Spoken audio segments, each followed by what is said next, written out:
And welcome to the Living Large Theater with Gary Rodriguez and Billy Santiago. Step inside the Living Large Theater, admissions free, but you must bring your sense of humor and thirst for knowledge. This is where we talk about current events, lifestyles. We go into the room of cooking, sports, travel, music, etc. We talk a little bit about politics, and we always say WTF. That is the Living Large Theater with Gary Rodriguez and Billy Santiago. Now remember, we talk, but you are the most important person.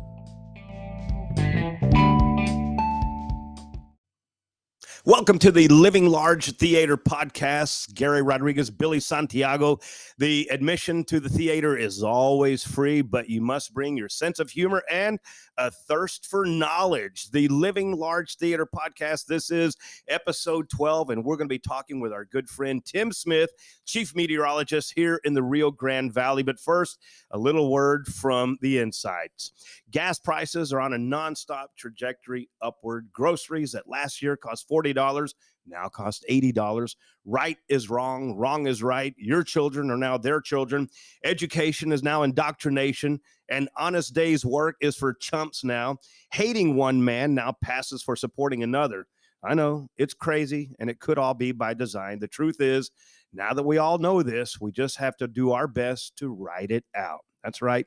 Write it out. That means sharpening your survival skills, hugging your children closer to you, and stop handing them off to video games and the cell phone. And pray. Pray like you've never prayed before. Pray for God's love, mercy, forgiveness, strength, power, protection, and of course, his glorious divine intervention.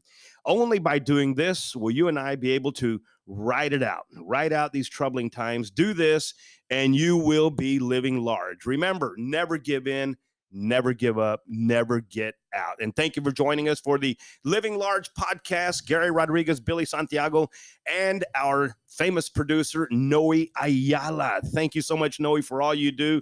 And time to bring in our headliner, Tim Smith, chief meteorologist for KRGV TV. Tim, thanks for joining us today. Thanks for the invitation to be here. I appreciate tell it. you what, man, you're a legend, and I have so many things that I want to ask you and extract from you. But first of all, tell us a little bit about Tim Smith. I know, we all see you on TV. We see you at HEB. We all think we know you, but I know there's a lot of you that about you that we don't know. You have connections to Indiana, so let's start there.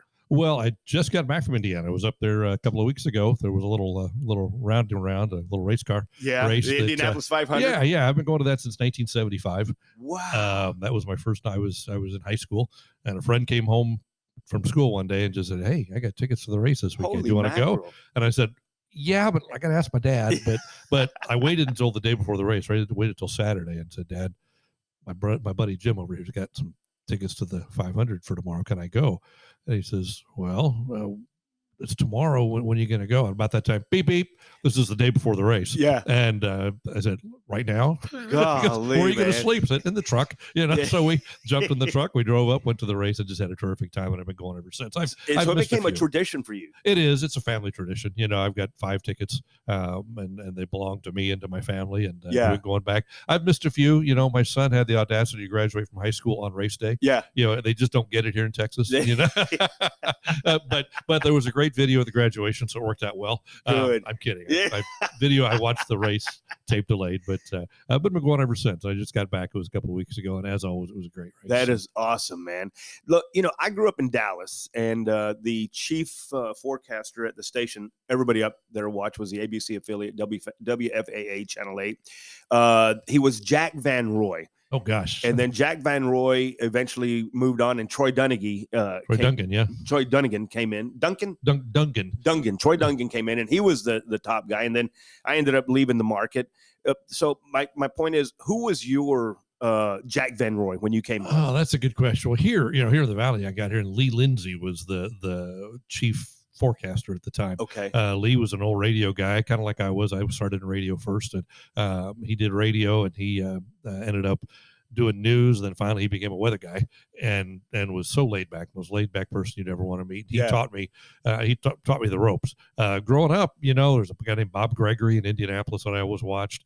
He was probably the go-to guy. His son, Nick Gregory, has been in New York for a long time doing weather as well. So, that's who I grew up watching. But I got here and it was Lee Lindsay as the chief. And he retired about a year and a half after that. I came in his weekends under him. And he retired, sold encyclopedias full time for a while. Oh, wow. And so I moved up and took over. And, so that was your entry into the mainstream of the big time of Channel 5 weather. Well, yeah, because Lee did Monday through Friday, 6 and 10. But between newscasts, he'd go to El Centro Mall and sell encyclopedias, and for World Book Encyclopedia. And my goodness. And so he'd show up at the station about 5 after being in El Centro all day. Yeah. Take an hour to get ready for the newscast, do the 6, go back to El Centro, sell encyclopedias until 9, until the mall closed, then come back and do the 10. But he was making more money selling encyclopedias than doing weather. So he retired from weather. Yeah. Then he found, I think he found out that he was selling encyclopedias because he did weather.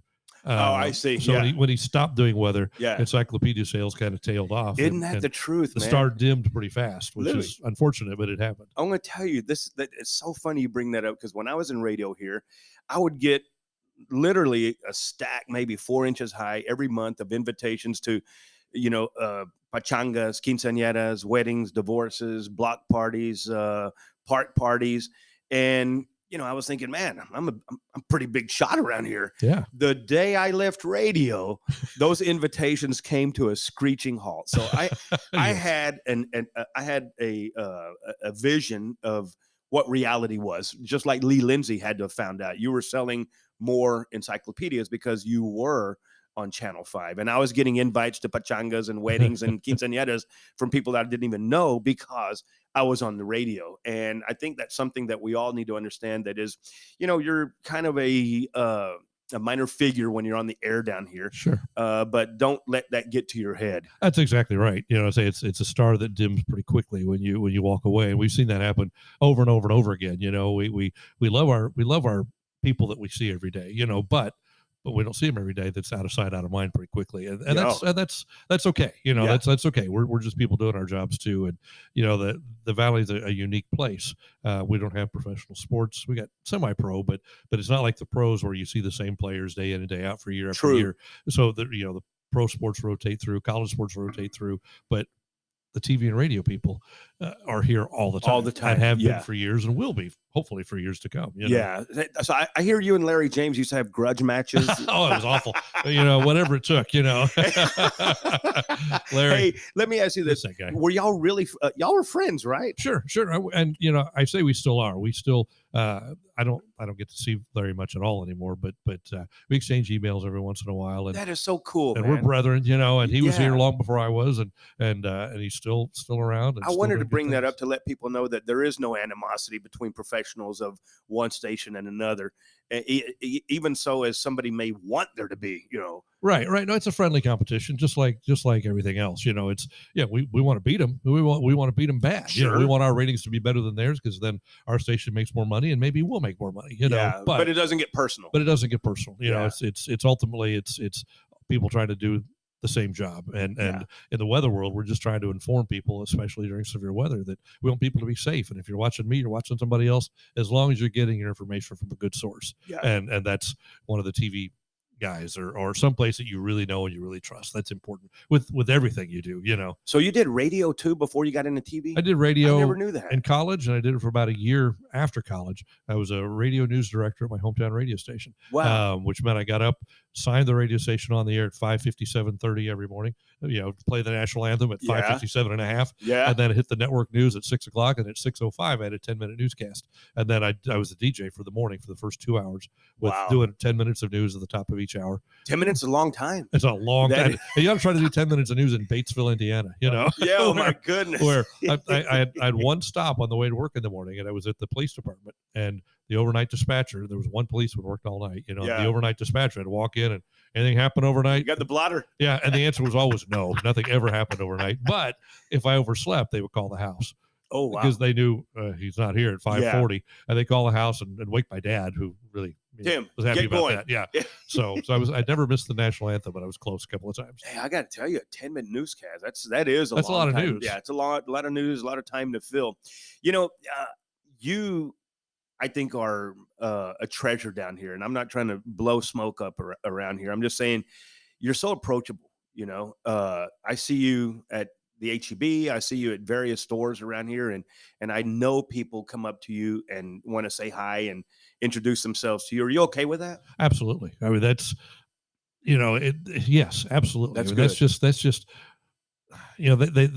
we've been in people's homes for so long. And I say we, all of us in this industry, just like you're in their cars and everywhere you went when you're on radio, people heard you and felt comfortable around you. And you can have a pretty good impact on people. And you're always trying to reach kids, to try to be a positive impact on kids. Yeah. Maybe you'll influence somebody to make a right decision rather than a wrong decision. And if you treat them well, they're, I think you go the right direction with that. But that's such a good point, man. But people are, people have been so good to me and to my family, and I can never repay that, but I'll do what I can to be as good as I can to people because they've been so good to me. Hey, remember Tim's Terrace? Oh yeah. We had so much fun. B104, we go over there, we cook on the patio for you, and oh my goodness, it's changed a little. Have they ever thought of bringing that back, or is it? There's been some talk about doing something like that, but not that per se, but something outdoors again.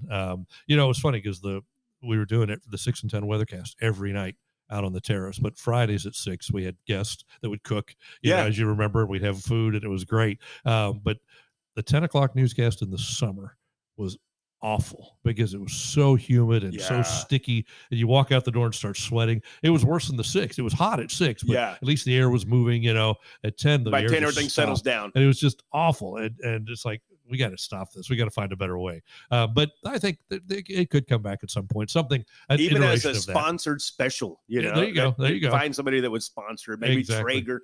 We had so much fun. I don't know how we ended up on the Tim's Terrace so many times. I would like to think, if my memory serves me, that the B104 gang was there maybe 3 or 4 or 5 times. I felt so bad one time because we had all the taco stuff and the tortillas and the meat, and I made a taco because she was on the air that day. Monica Vaughn, remember her? Yeah, Monica, sure. Well, I made her a fajita taco and flour tortilla, and I put what I thought was avocado or guacamole on it. I know where this is going. And it turned out that it was chili. And the poor girl, her eyes wouldn't stop watering from it. I felt bad, but it was an honest accident. I thought I was putting guacamole on it. It turned out to be like fire hot chili. Hey, you're listening to the Living Large Theater podcast. We're talking with Rio Grande Valley legend Tim Smith. I know he doesn't want that moniker, but we're going to hang it on him anyway because he is. People trust you, and people look to you, and especially when things on the horizon are looking like they might get a little bit ominous weather-wise. How do you prepare when you yourself know things could get a little dicey? What is your MO? What do you do? Well, before I do anything, I've got to get prepared at home. I got to get my house ready. Your own house. Yes. And I've got to make sure my family, my kids are all grown and gone, but my wife and my dog, and make sure they're all safe before I even go to work. And that could be in a case of a hurricane, 4 or 5 days. So I'll put my boards up. My boards are on my windows way more than they need to be, but it's because they go up so far in advance. Yeah. And my neighbors see me putting mine up and they're like, what do you know? But they've learned that let's give it another day because he's already going to work. But, we sit down and we take that really seriously though, because it does impact people in so many ways. And so I think our role is to just be open, honest, tell people what's going on. Because you can't change anything. We can't change anything. But what people can change is we say this a lot. You can impact the ending of your story by what you do at the beginning. Yeah, that's a good way to put that. If the more you prepare now, the better the ending is going to be. And so, like in the case of a hurricane, if you're prepared, if you've got the supplies, if you've prepared your home, if you've done all this, the ending of your story is not going to be so bad. Yeah. But if all of a sudden you turn on the TV and the hurricane's here, you're going, crap. Yeah. Then the ending of your story is going to be pretty bad. Yes. So what we try to do from the very beginning is be honest, say, look, we're not sure about this, but there's a chance. You might want to get a few things. You know, if you haven't already got the supplies, get a few. Yeah. And let's start thinking about this. Start getting your home ready. Start getting your family ready. You know, mine's already prepared at home. Now start working on yours and work with you to help that, you know, tell you what you need to do. And then be honest with you. Hey, guess what? It's not coming. Yeah. You know, people, you said it was coming. We said it might come. Yeah, it looked like it was coming. Yeah, and it didn't. That's a blessing. Yeah. You don't want a hurricane to come. You know, in, and it's funny you say that, because I find so many people here who sort of gravitate toward the excitement and the energy of dealing with a hurricane. I'm saying, stop. Don't attract it with you. No. Don't hope for one. And you know, we really haven't been through one. I mean, yes, we had Hannah, yes, we had Dolly, but those were category ones that and there's no such thing as only a category 1. It's a hurricane. Everybody's affected. Don't get me wrong. It's a hurricane. Yeah. But you know, we haven't been through a Beulah, you know, since 1967. Yeah. We haven't been through a 3 or 4 or 5 in generations, and it will happen. It will happen. It's just a question of when. And so everybody's like, I went through Dolly. It wasn't that bad. For some people it was. Might not have been for you, but for some people it was. And imagine going through a Beulah now. If you look at the history and read how bad Beulah was. Yeah. And so it's happened before. We came down here. I grew up in Dallas. I was born in McAllen, grew up in Dallas. We came down here months and months after Beulah. And I remember we went with our cousins to the island from McAllen, and all you saw was just destruction. Billboards were still in tatters. Some were knocked down. Some were totally gone. And there was just a lot of effects left over from Hurricane Beulah. I didn't live here, but we came months after, and that shows you that it was bad. It takes years to recover. And, you know, most hurricanes, I'm in the office. I'm in the air-conditioned studio. We've got generator backup, so the air conditioner's always on. Got a refrigerator full of food. Didn't y'all broadcast by headlight one time? We did. Yeah, we did. I'll come back to that story. Okay, remind me about that story again. Is good. But we're fortunate. You know, we're in an air-conditioned studio, and with the exception of that, we have power. Yeah. And we have AC, and we have food, and we got people, and we're able to do what we need to do. The first responders are out there in it doing what they do. Yeah. So that's where I am during a hurricane. But during Hurricane Harvey in 2017, they said, do you want to go? I was like, I've never been given that opportunity. Oh, wow. I'm always in the studio. I said, yes, I want to go. So we packed up, and I went with Rick Ramirez. You know Rick? Yeah, of course. And we packed up the car, and we bought 5-gallon gas cans and put them on the roof of the car and locked them down. Put chains with locks on them. Yeah. Because, you know, when fuel becomes short, you know, everybody becomes desperate. But we packed ice chests full of food, and we took off and went to Houston, and I never want to do that again. No. We were there, during the storm, but more importantly in the aftermath, when people are in nice neighborhoods in Houston, walking through water that's chest deep, carrying what they can above their heads. Yeah. They're coming out on airboats. They're coming out. So it doesn't affect just the poor people. Oh, it affects everybody. And in the middle of, it was a noon newscast on, I don't know what day of the week it was. It was after the storm, still raining. I'm doing a live shot. I remember it was from Barker Cypress Street, just north of I-10. We're watching people come out carrying all their belongings in a boat. Wow. And I get a text from my daughter who lives just down I-10. And she says, can you come get us? And I said, I'm on the air. Where are you? She says, well, they're going to pick us up in an airboat. We've got 7 feet of water in our house. And they're going to pick us up in an airboat. She had a 1-month-old baby and a dog and a husband and a mother-in-law. And this is where they're going to take us. Can you pick us up? Yeah. I was like, yep. You know, call the station. Got to go. Yeah. You know, and so to see my own family lose everything. And so you don't want that, you know. Yeah. So that was Harvey. That was Harvey in 2017. So you don't want that. You just, I don't want to do that again. You know, not just because of my family, because it was so many families, thousands and thousands of families. It impacted you. Yes. And I don't want to do that again. And I don't want to do it here or anywhere else. What do you know about Katrina? Katrina was a storm that changed lives in so many ways. And that's what we always talk about. You know, hurricane will change your life. And Katrina did for so many people. Yeah. And it was, you know, a lot of the flooding was, yes, it was from the hurricane, of course, but when the flood protection system failed. Yeah, they started getting water that they already had there from Pontchartrain. Right. And because of that, you know, it did disproportionately affect a certain population, a poorer population. Yes, in that case it did. But that's just the way the system was designed, and it failed. You know, and there were not that a poor population is the only ones that suffered, but they suffered disproportionately. In Houston, it was everybody. Yeah. But yeah. But so Katrina was August 2005.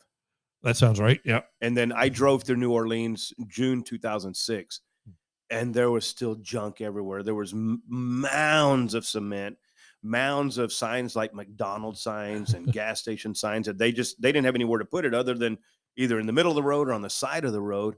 And so, the sheer logistics of cleaning that up had to be daunting. And it's years in the making, and that was one.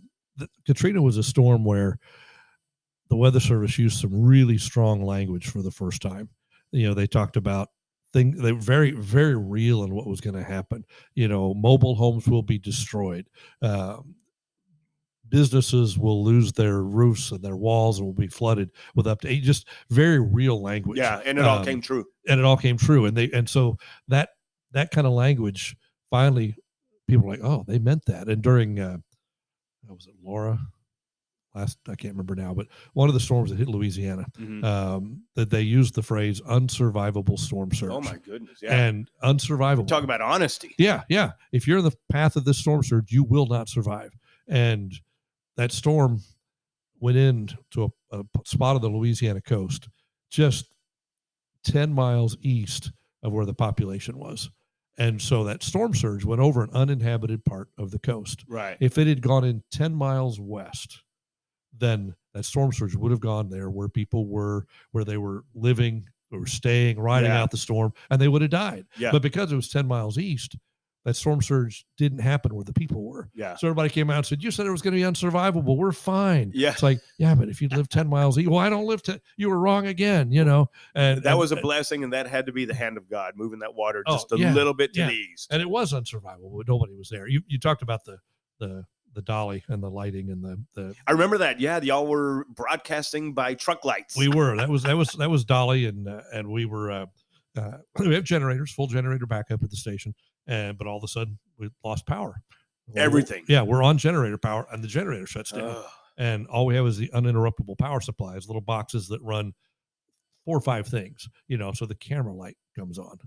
Red light. Only light in the studio is a red light pointed at me. Yeah. And so we're in a dark studio, and it's like, all right, I don't know if you can see me. I don't know if you can hear me, but you're on. I think I'm on TV. I don't know. I have no idea if we're actually on or not. We don't know what's working, what's not. So I just keep talking, and I said, so this is what can happen. You can be in the dark, and then my phone buzzes, and it's my wife, and she says, we can hear you. Oh. Keep talking. Wow. So it's like, all right, you can hear. That's good to know. Now at least I know we're talking to somebody, Yeah. And then somebody comes up, Rick Ramirez and Israel Alfaro come up with flashlights, and they shine them in my face. It's like that, they put a flashlight under your chin, that ghostly, So they put flashlights on. So now I've got flashlights. In the meantime, they open the big back doors of the studio, and they drive one of our trucks in and point the headlights at the set. And then Carrie and Oscar, I believe it was, sat on the set with the headlights shining on them, and I had flashlights on me, and we kept going. Turned out what happened was the generators were in a barn behind the building, the barn where they are. Yeah. And there's a big vent on the west side of the building. So when the generator kicks in, fans kick in, blow the vents open, and push all the heat out so they don't overheat. Right. Well, the wind was coming from the west at 50 miles an hour, and those vents couldn't open. Oh. The wind was blowing, but trapped shut. But they were trapped shut, so the vents couldn't open. So the room overheated, and the generator overheated. Yeah. And so the room would cool off. They'd start up again. They'd overheat again. Yeah. Well, that's when Mr. Kittleman, who was in his first month on the job as general manager, and the prior general manager said, whatever you do, keep us on the air, and now we're off the air in the middle of a hurricane, Yeah. And she said, well, let's go park my big truck out there in front of the vents to block the and wind. see what happens. Yeah. And the engineers looked at him like he was crazy, but they said, okay, we'll try it. Went out and parked it, blocked the wind, vents opened up, generators cooled off, we were back on the air. Boom. With lights and real lights and real cameras. Hey, you got to do what you got to do, man. You got to do what you got to do. Hurricane Gilbert, 87 or 88? I forget. 88. 88. Yeah. I was at B104 then. I'll never forget. It was pretty harsh. It was pretty hard. A lot of rain, a lot of wind. I don't remember there being a lot of destruction, but I do know that Monterey got itself handed to itself. Right. And that Harvey Tate, remember him? Yeah. Harvey Tate owned K-Tex, and Roberto Gonzalez owned Texas Border Business Magazine. Yeah. And I was doing the news at E104, and we actually had Roberto Gonzalez on to help do the Spanish translation of everything we were talking about. The hurricane, as it progressed through here, well, afterwards, the damage that was done in Monterey generated a lot of donations from everywhere: water, blankets, food.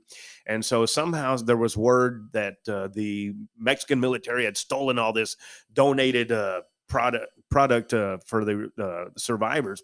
And so Harvey Tate put together an information team. So we all rode down there. We found out none of that was true, because everything that had been donated, from milk to water to blankets to Campbell soup, was under the care of some nuns. And at a convent there in Monterey, and they weren't letting any of it go to anybody other than those that needed it. But we went down there. We had a blast in Monterey. It's the very first time I'd ever been to Monterey, and it was good. But I think the destruction of that, they had built soccer fields in like a riverbed. The Rio Santa Catarina, I think is what that is. Yeah. Yeah. And they were destroyed. And you wonder, how in the world can somebody move whole yards of set concrete? But that's the force of nature. It's amazing. And that storm turned that what usually is literally just a dry riverbed with all those soccer fields in it. And all of a sudden the water came out of the mountains, and it was a raging torrent that's not narrow. It's a big, wide area, you know, and that's why it's there. That's why it's soccer fields and not homes. Because they know that can happen. It happened again in 2010 with Hurricane Alex. Did the same thing. That is crazy. And water's right up to the streets that are on the side of that riverbed, you know. And it's not just because it's coming out of the mountains. It's not just a running creek. It's a raging torrent. And that all ends up in the Rio Grande. That's in 2000. We used it. The floodway was used a little bit in Gilbert, but really used heavily in Alex in 2010 because of rain near Monterey. That it's weird because the sun's out here and we're under flood warnings because of the river flooding, which is leading to the floodway being used. We're talking with Tim Smith, chief meteorologist for Channel 5 KRGB TV. We're in the middle of our own hurricane season right now. As we begin to wrap up the Living Large Theater podcast broadcasts for today, how does Tim Smith feel about this hurricane season? And are there any words of wisdoms or nuggets of knowledge that you can pass on to our listeners? Well, you know, it's going to be a busy season. We know that in general. Now, that doesn't mean we are not going to get hit. It only takes one. It's a famous hashtag. It only takes one. But we know it's going to be a busy season. We've already had our first named storm, Alex, and all the indicators are. And I just talked yesterday with Colorado State University, Dr. Klotzbach, about, he says he'd be, backed up his forecast even more. I actually added one more storm to his forecast, went from 19 to 20.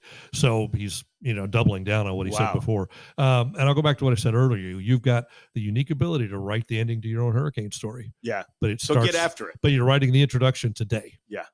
Work on it now so that the story ends well. If you don't work on it today, the story's not going to end so good. So start now, start preparing just in case. Buy your food a little bit at a time. Do the things you need to do a little bit at a time. So at the last minute, as a hurricane's coming, you're not going, crap, I don't have this, I don't have that. Plan ahead. Awesome.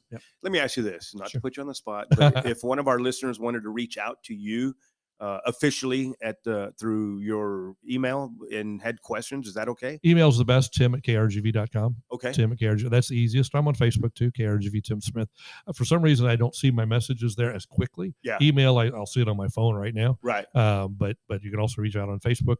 And of course, during severe weather, we're always on Facebook as well. And that's an open forum. So you can ask questions while we're on. And if you want, let's talk about where you live. That's kind of important. Absolutely. Know where you live on a map.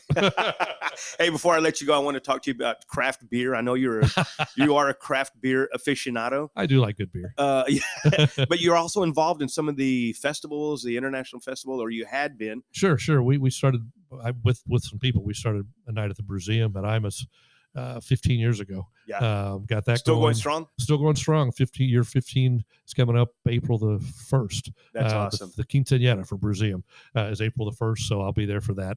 I'm not part of the group anymore. I did it for the first 5 years, and then said it needs. You have emeritus status. Well, now. I got the big the golden mug a couple of years ago. There you go. There's a guy who had part of starting it, but beer festivals are fun, and it's I'm not advocating drinking a lot. I'm just advocating when you drink a beer, drink a good beer, and appreciating it. Yes. And there's, the Edinburgh Rotary Club's going to be doing, which I'm part of, is going to do a beer festival next year. And it's all about just appreciating good beer. That's awesome. And good food at the same time. And it promotes friendships and, good conversation. So absolutely. That's a good way to end the Living Large Theater podcast today. Our guest, Chief Meteorologist Tim Smith from KRGV TV Channel 5. Thank you so much, Tim, for joining us. We appreciate your time, your knowledge, and just the all-around good guyness that you have with you. Thank you so much. I appreciate it. Thanks for the invitation.